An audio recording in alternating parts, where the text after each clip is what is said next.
Hey guys, I'm back for part 2 of Seitan. And so I'm going to show you right now how to just prepare this. At least this is like the score way that I always do it.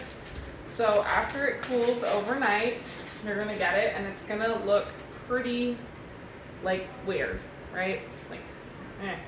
So you do not want to eat it like this. This is not how you want to prepare this. So I'm going to just go ahead and go to town here.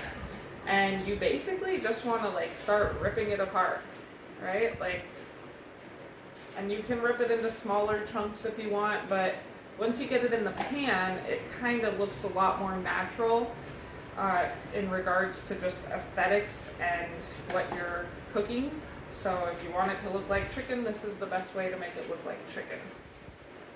And it kind of comes apart like it's, I know it's not done yet, it looks a lot better. And what I've done, you guys, is pre-started a different little batch to just show you guys on the heat how it kind of browns up and looks after it's been seasoned. But I'm just kind of showing you guys how to get it apart and make this legit dish. So, and it does, I mean, it's really filling, so this one piece would be enough for 2 people likely with the rest of your meal. Yesterday I made a asparagus risotto, which basically, I've made videos of it before, but you get this arroz rice and it takes 1 cup to 5 cups of broth. And then at the very end, so I cook the asparagus and at the end, I blend the bottom halves of the asparagus with a little bit more broth and then add that as at the very end of slowly and continuously adding the broth into the rice. Anyway, that's what I'm having for dinner tonight with this. So I got all of our chunks in here, right? Next is I'm gonna put a little citrus on there. And I'm gonna bring over my cutting board. So it's back to the garlic trick that I'm always showing you guys. Give that thing a good squish. And I love garlic. I know you don't typically want to put garlic in the hot pan for too long, but I love the sear and the taste that it brings to this recipe. So I don't add it at the end. I just throw it all in and I let it kind of burn in the pan a little bit. When you get that char on it, it really brings the best flavor out of it.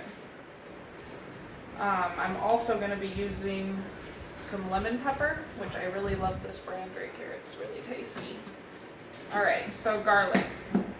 Chop it down just a little.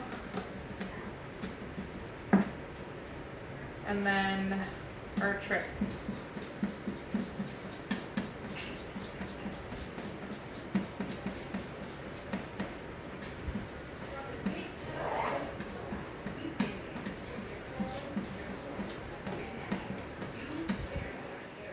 Alright.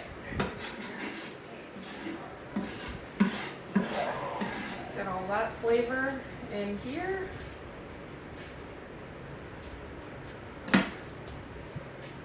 And then, honestly, I have this juicer. This thing is going to be pretty easy to drop in anyways, so.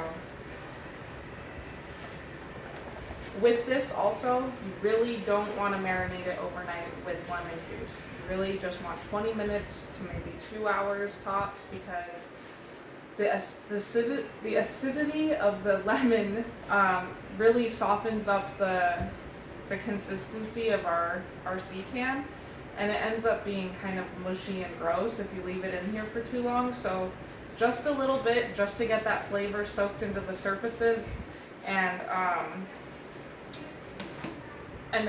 don't let it do an overnight thing, okay? Just forewarning you. So always I say be generous with your seasonings. You know, you have them, they last in your pantry forever. Like, they're meant to be bountiful in your food. And when you're going plant-based, you use a lot more seasonings. Less salt, more seasonings. So anyway, that is how I do that, right? You can kind of see all the coatedness in there. It's very good. Now, I'm gonna bring you guys over to my stove area, and I have this other small batch that I'm gonna go put on some heat right now.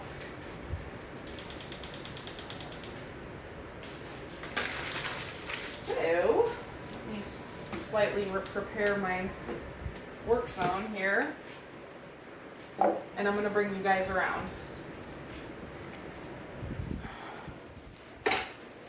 All right. So I'm hoping to get a good pan view here without dropping my phone in the skillet. And you want to wait till this gets like hot. I mean, getting that nice sear on there without having it soak in the oil is nice. And I always work with tongs with this.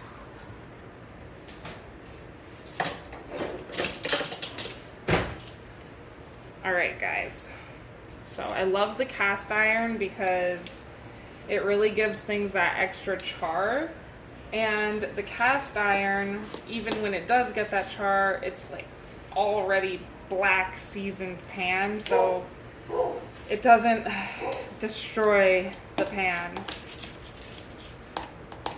Alright. This might not be quite as hot as I want it to be, but we're gonna get it started.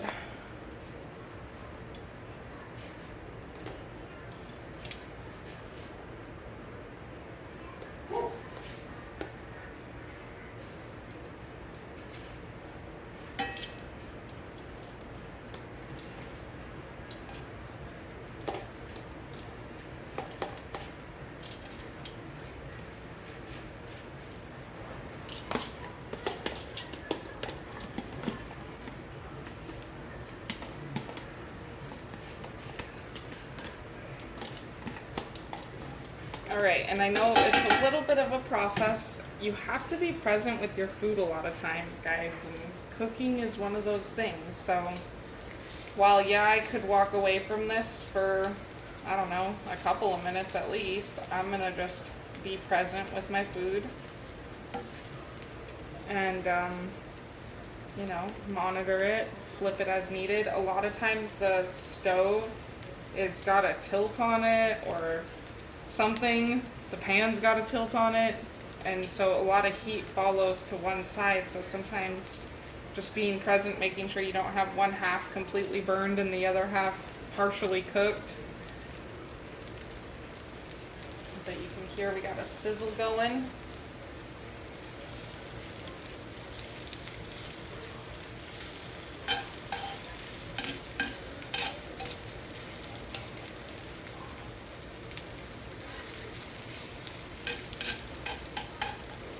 Don't mean to bore you guys. So while that's cooking, I will show you some of this asparagus stuff that I made.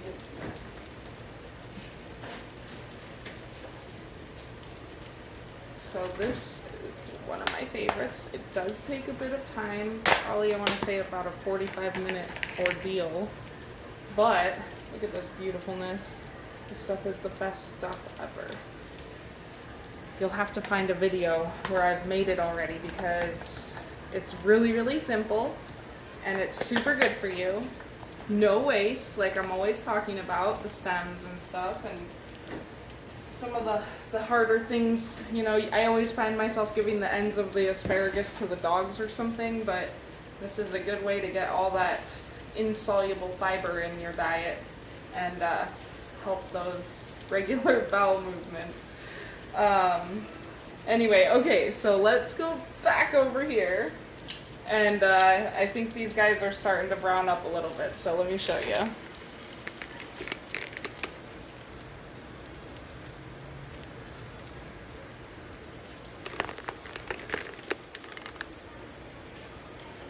Alright, you see this? It's kind of getting nice and crispy looking. Got a more natural look to it. You can add this to your pasta.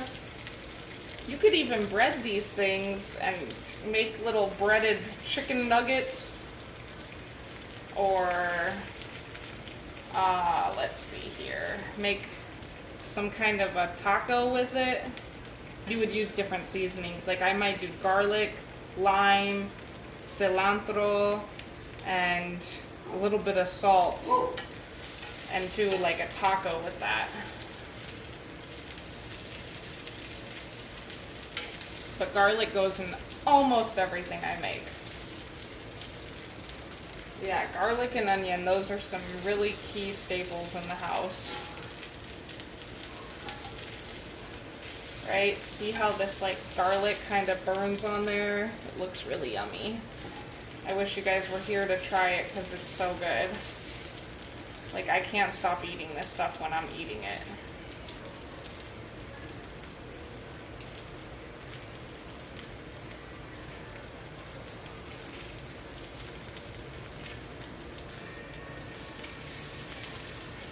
All right, so,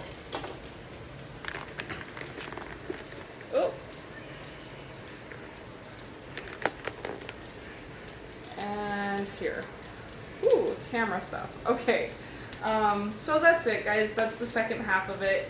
You can make any marinade you want with your thing, anything that you would have normally made with your chicken in the past, you can make in the present. And I will be back with more recipes and more tips on things to consider when going vegan. So I hope you guys have a great evening, and I hope you guys, some of you at least, try this recipe out. Or contact me to do your own private cooking lesson, and we could make this stuff together. I'll have all the ingredients here and the tools you need to make it. So anyway, have a great evening, and I'll see you guys soon.